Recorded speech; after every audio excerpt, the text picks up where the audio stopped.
If I look at some of the best athletes in the world, those who are very comfortable in their skin, you just see a different level of relaxation when they're performing, and I think afterwards impress and everything like that. I think it's almost like a humbleness where they understand that they're brilliant at what they do, but that doesn't make them special people. It makes them special in their field. And I say this often. If I'm ill, I don't want Roger Federer showing up as my doctor. I want a good doctor.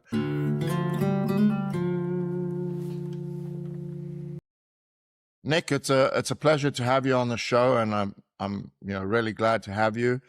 And also, I think you've been involved in sport, and you have a son playing tennis, and you kind of know what that journey looks like. Plus, you're an entrepreneur who's been very successful, and you have your own podcast as well.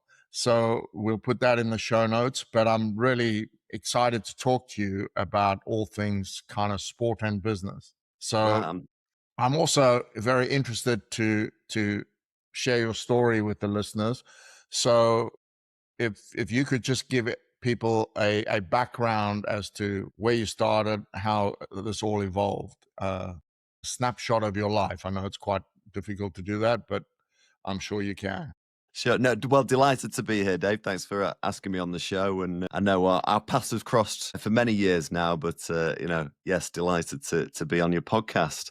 Background, I was born in a suburb of Manchester in 1974, and I suppose I've never really strayed too far from that place that shaped me. Growing up, northern lad in a northern city, I attended a local comprehensive school.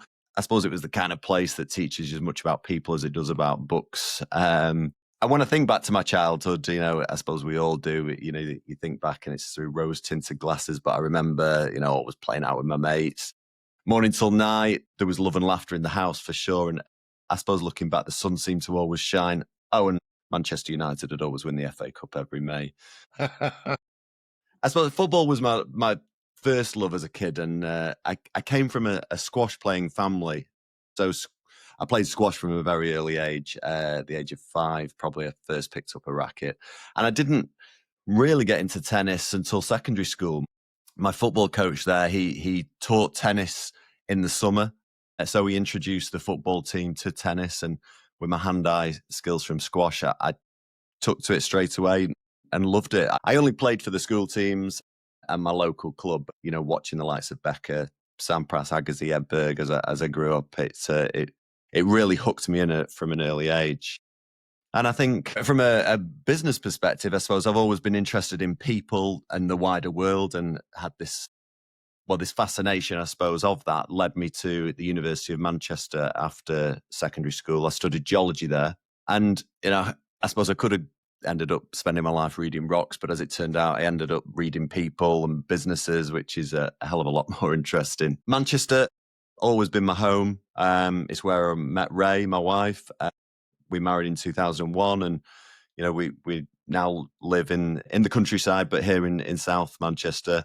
17th century farmhouse. Our 2 dogs compete for our attention with our 2 sons, and we're a tennis mad family. I introduced both my sons to the sport at an early age. I think Oliver probably picked up a racket at the age of 4. I'd probably say my youngest, Casper, he maybe was more natural, and maybe that's because he was born around the sport. He was always raised around the sport because Oliver was already playing. He's 4 years his senior. But it was Oliver who progressed furthest.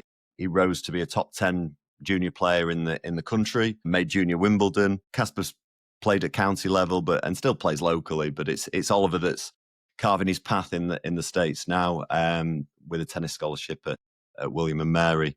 Casper, he's got his competitive streak on the football pitch now. Love all racket sports: squash, tennis, paddle, hiking whenever I can. We're definitely a family that thrives on physical and mental challenge.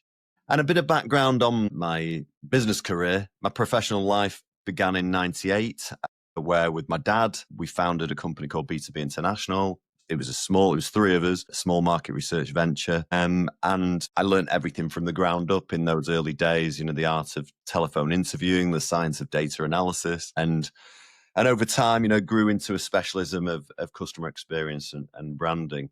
And so selling research, it turned out, I didn't know what I wanted to be in life. I definitely didn't think I'd be a market researcher all my life, but it turned out to be a craft that I enjoyed, this combination of trust and building relationships, insight, curiosity, and B2B International grew into something far larger than I could have imagined.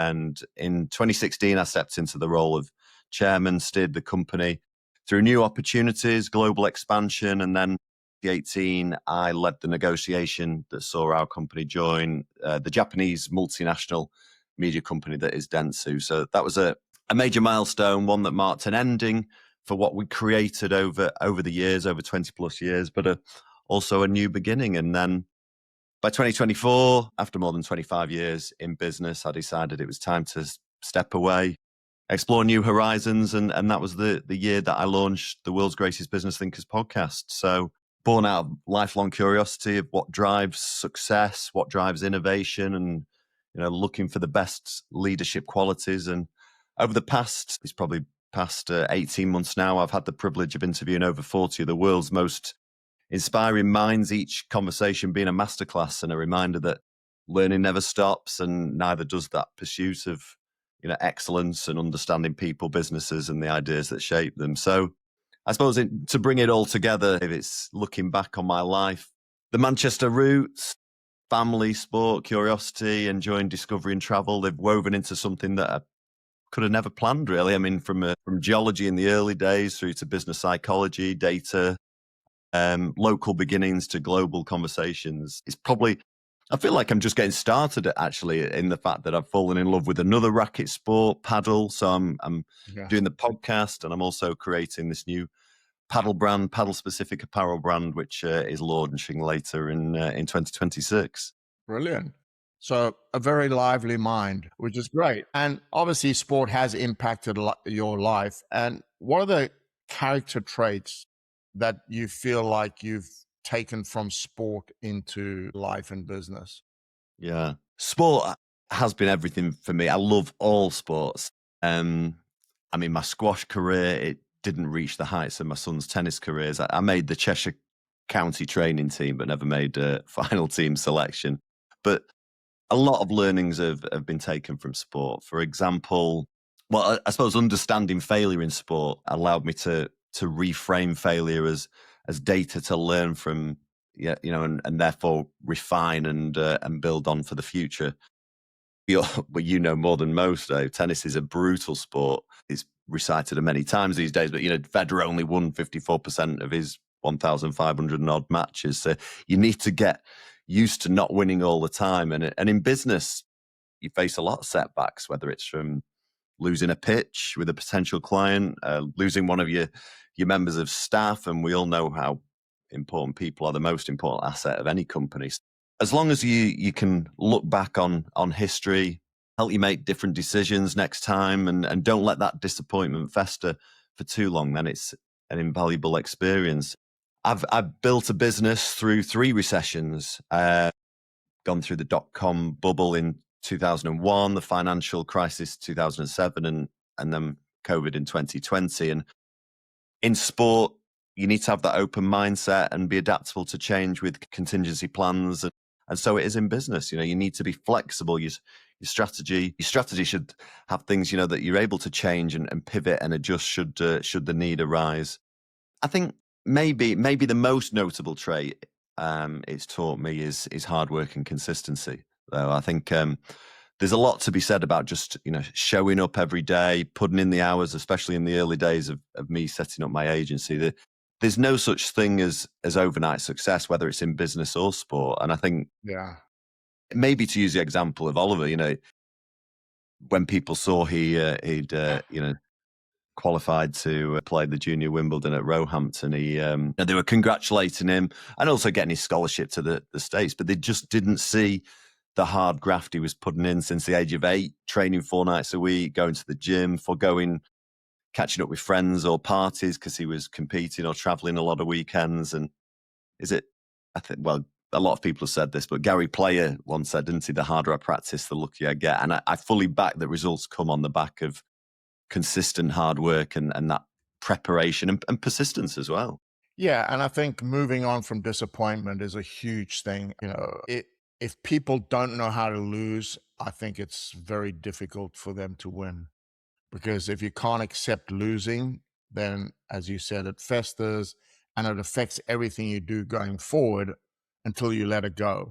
And I think, the best tennis players are so good at it, they can pretty much let it go after each point Yeah. and Yeah. genuinely do that, which is why they're so good. Because I mean, every player is attempting to do that, but not that many are successful at letting every point go. And I think the other thing that is helpful is when you miss an opportunity, really top class people immediately start looking for the next opportunity. Yeah. They don't, so miss the break point, right? Work to make another. Work to make another. Miss 10, well, just work to make another. And so I think that's also important to always, you know, work to make the next opportunity. Doesn't matter how many you've missed. Good stuff.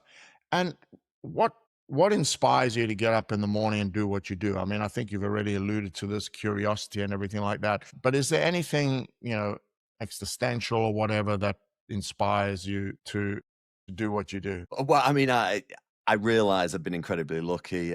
And especially, I suppose, because I love what I do and therefore I've enjoyed Yeah, the journey. And I don't know whether this is recorded for video as well, Dave, but you'll be able to yeah, see it is. behind me. There's lots and lots of books. You've So got Rocker and Powell's in there. it's in there. It's in there. It's in there.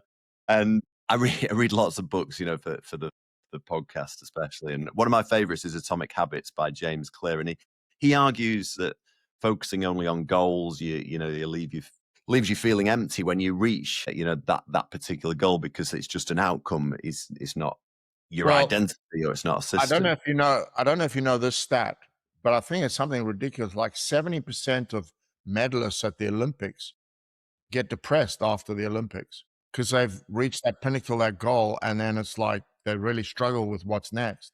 Again, Yeah. not looking to make that next opportunity, and I think there's a lot of mileage in helping them prepare for what happens if you are successful and you do get the medal. But anyway, sorry, that's just an aside. I interrupted. No, absolutely, absolutely, and and I mean, I think you do need that North Star to aim for. Oh yes, yeah. when when growing, for example, my podcast, I wanted to get the best business minds on the show, and I just built it one episode at a time. Loved the journey. In the initial stages, of course, I had no followers at all on my YouTube channel, and now I've got nearly 100,000 subscribers. And it's built some momentum. But it's the process I enjoy: booking the guests, reading the books, putting the questions together, and then, of course, the end result, interviewing some of the best business minds in the world. But I think it's one of the books behind me, actually. You'll definitely read it, but it's Andre Agassi talks about it in Open, doesn't he? Yeah. He talks about the fact that failure and success is just this illusion, and he recalls when he got to world number one the first time in '95, and he thought that'd make him happy. Never felt so empty in all his life, and he fell to 141 in the world and disillusioned. And then he just started setting daily goals and realizing, he can only control what he can control, and just being present and connected in this current world is so important. And of course, then he went on to probably play some of the best tennis in his career and rose back to world number one again. So I think, yeah, it's yes, you do need your North Star, but I think just making sure that you do enjoy what you do, and and therefore I do feel very lucky in what I do. Yeah, I think it's really difficult to do extraordinary things if you don't love what you're doing. Because doing anything extraordinarily well takes a lot of time and a lot of effort and a lot of work. And that's hell if you don't enjoy it. It really is.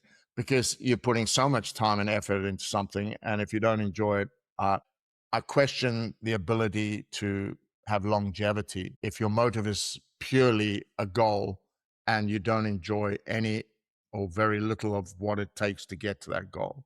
I think, I mean, the Agassi one's quite a good example. It seems like, initially he did it more for his father and Yeah. for different reasons, not for himself, and thought he didn't love the sport. But with a bit of time away and reflection, He just realized he was playing for the wrong reasons, and when he got that right, his love for the sport was actually there. Yeah, Uh, 100%. I don't think he realized how much he loved the sport, even when even when he hated it. Yeah. Cool. Who or what has influenced you, amazed you, or taught you something that has been very, very valuable? I realize that that list will be probably pretty long, and the longer you live, the longer that list gets. Yeah. But if you had to single out one or two events or people or books you've read or whatever that have really, really influenced you as a person. Well, again, I've been lucky to rub shoulders with some of the greatest business thinkers to ever live, and I've grown a company as well from just three of us in Manchester to being this global company that had offices all around the world, employed over 120 people. So I've had some amazing work colleagues, clients along life's journey, but I think the two people that have really shaped my life have got to be my dad and my wife. I mean, my dad, he taught me all I know in business, rode on his coattails for 20 plus years. And some people used to say to me, how can you work with your old man? I loved every minute. They said, oh, I couldn't do that with my dad, but I feel privileged. I got to spend a lot of time with him over the years, and we traveled the world, building the company, building the legacy that still stands today, even though the two of us have moved away from the company. And, a big part of that's what I've got to say, my wife, because behind every successful man is a woman. And we've been married for 25 years this year.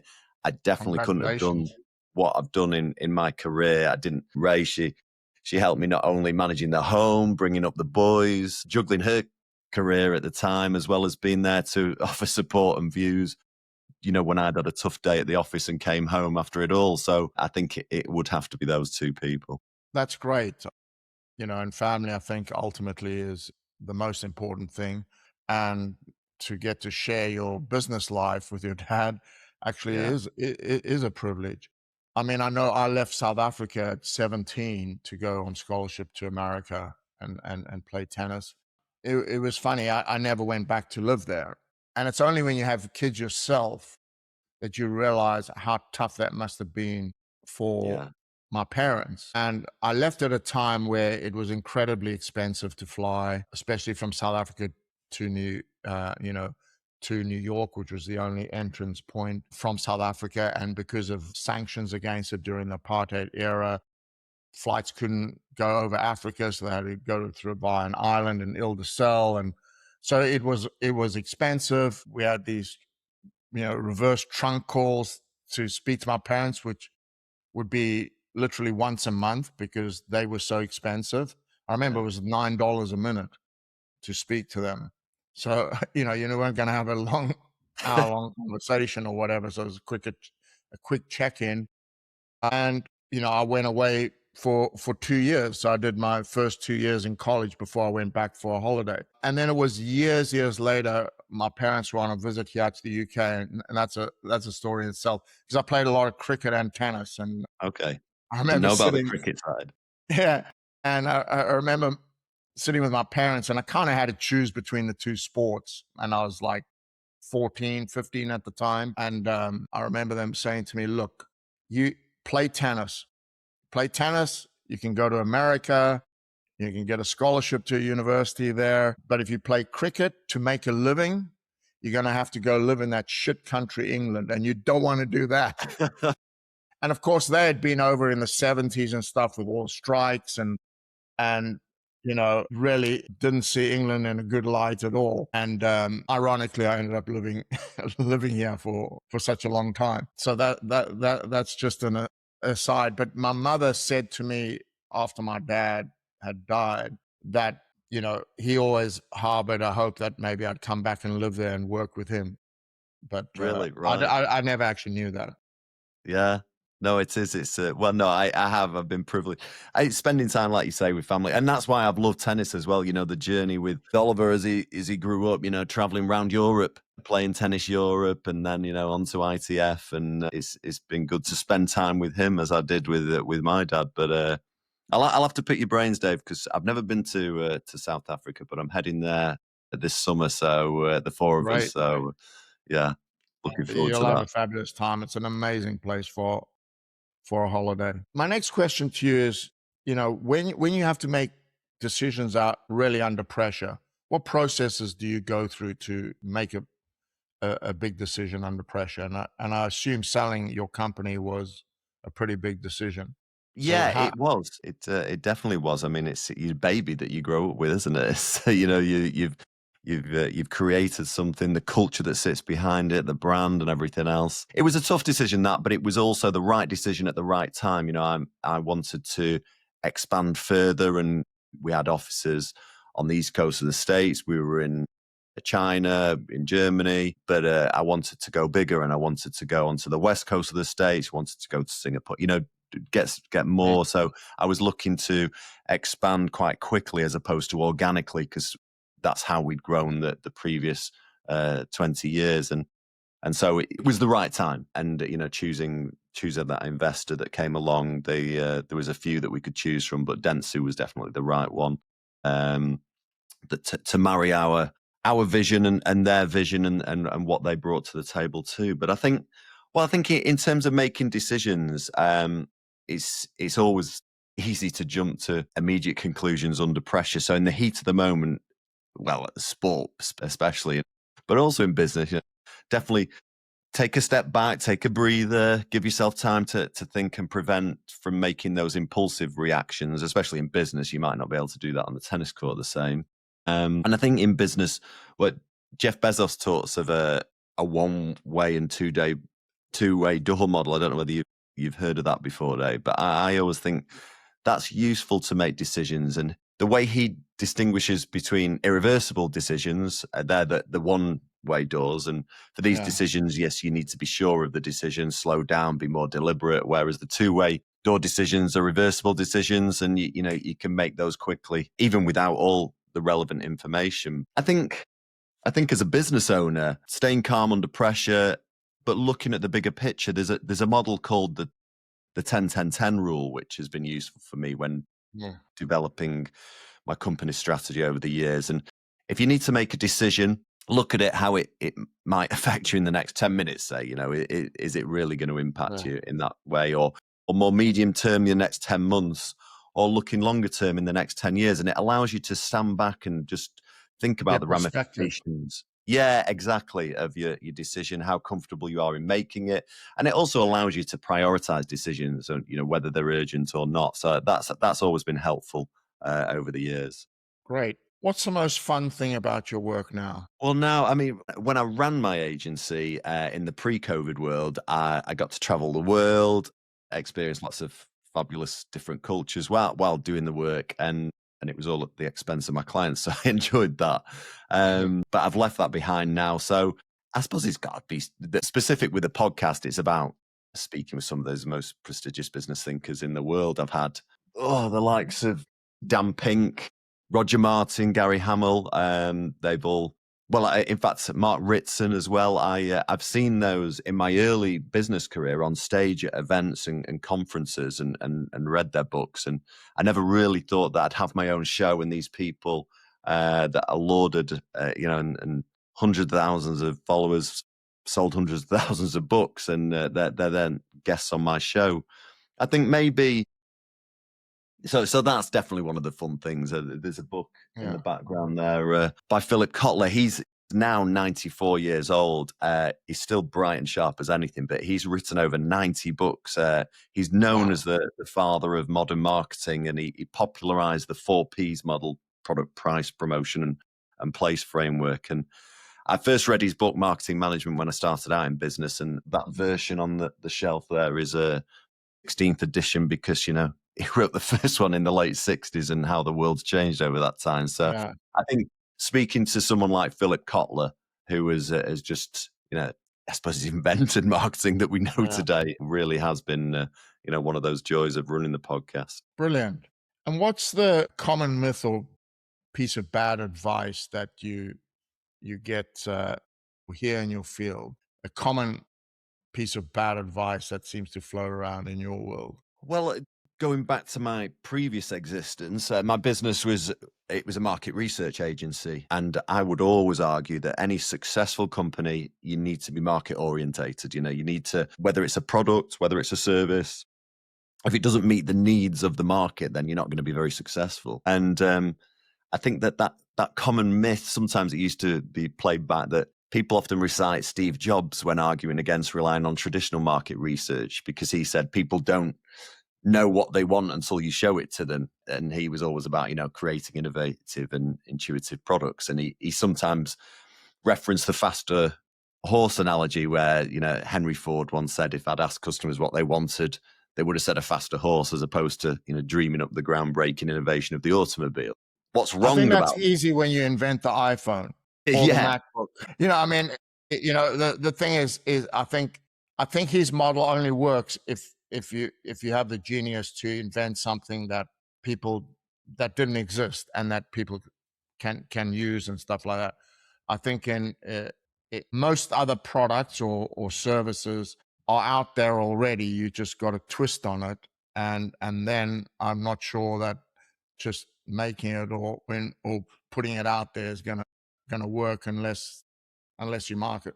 well, yeah, and it is a myth, and it's wrong, because my company did and still does work for Apple, so they do carry out market research. I've carried out Yeah. research for them.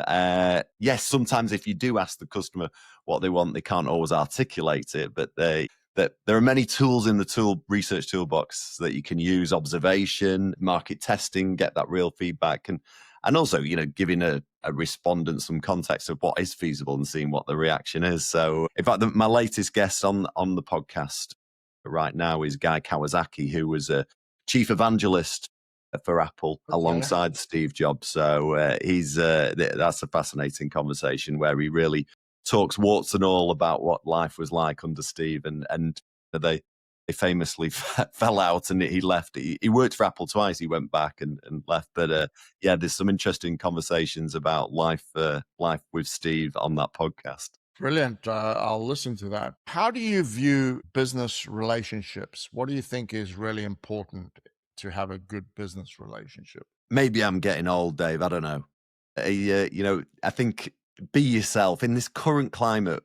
I'm looking out there on social media, and everyone's pretending to be something that they're not. So I think in terms of business relationships, it's authenticity. It just counts for a lot.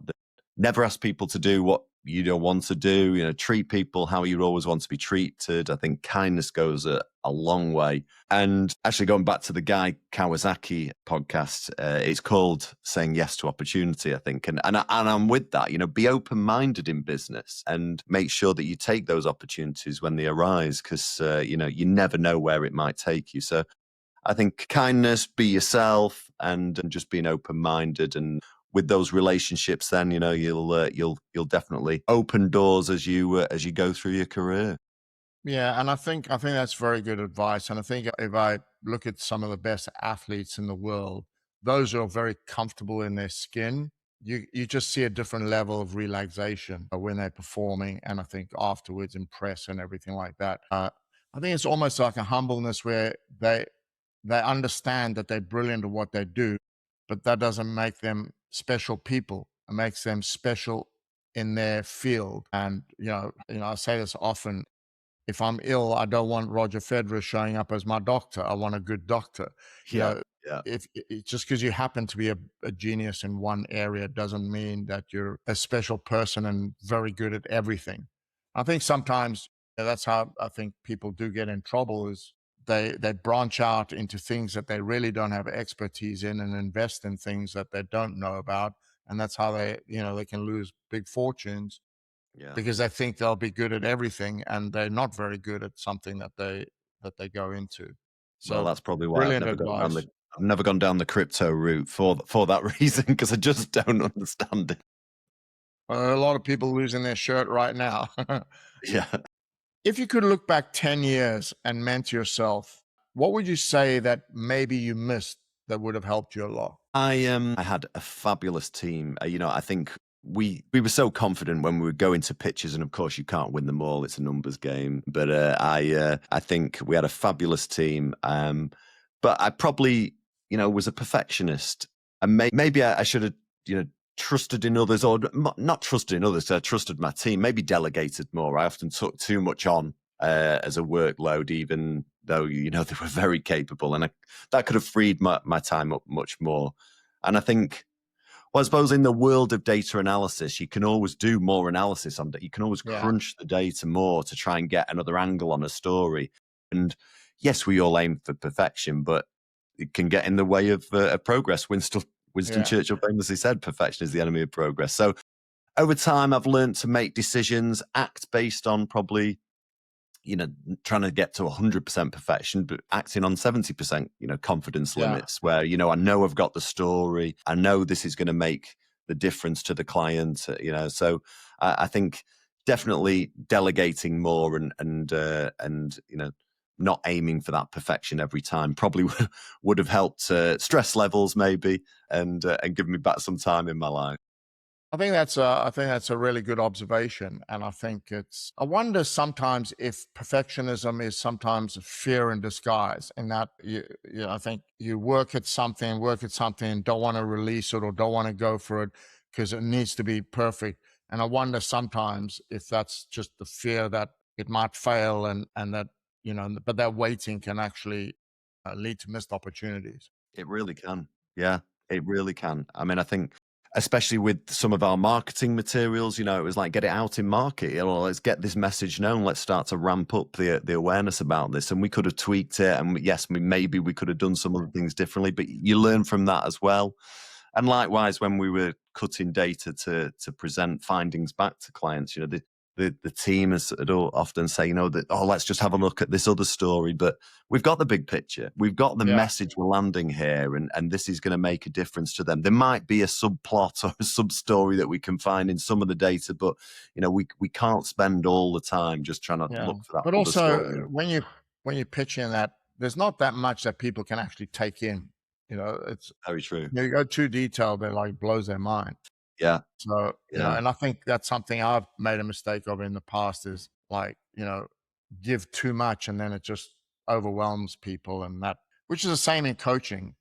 If one yeah, of the great learnings in coaching is so often, little is more.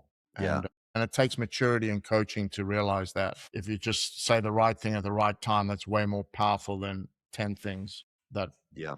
at the wrong time, even though they might be very valid. And finally, who do you think I should have on the show next? And will you do the introduction?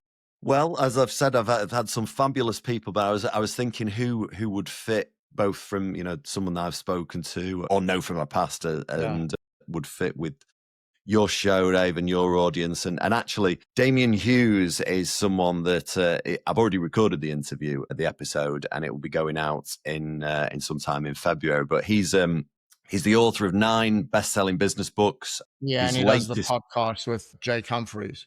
he does. Yeah. Does. So the High Performance Podcast, and in fact, from the learnings from that podcast, he's put together. It's on the shelves Yeah. on The the top. latest book. Yeah. Micro habits, Yeah. tiny changes that supercharge high performance, and yeah, he'd be a fabulous guest. He served as a member of the coaching team for England Rugby League, England Roses, Scotland Rugby Union, and yeah, other international teams. I think, you know, he's even worked alongside the likes of. I know he's definitely been praised by Muhammad Ali, Roger Yeah. Bannister, Tiger Woods, Johnny Wilkinson, Sir Alex Ferguson. So he can really bring to your show, you know, Yeah. a lot of insight there. Well, I would be delighted to have him on the show. So thank you for that. And he's a he's Great. a he's a fellow Manc as well. So Yes. Well, I lived there for over 20 years, so I know the area very, very well. Yeah, and had a fabulous time there, and actually managed Clayton Blackmore back in the day. yeah, So I went to lots of Man United games and used to play tennis with Martin Edwards. right. Yeah. So yeah, happy days those were, definitely. Well, happy days are coming again. Hopefully under Michael Carrick with 3 Yeah, on 3. it's it's been like a dark cloud, and it's just a chink of sunlight looking through. Long way to But, go. Yeah, yeah, it's interesting because in the early '80s and mid '80s, as you say, all they could win was the FA Cup. yeah, It was quite a tough time to follow United then. And then, of course, Alex came along and everything changed, and it suddenly became fashionable, and United was, and as a fan, it was like, don't forget there were dark days.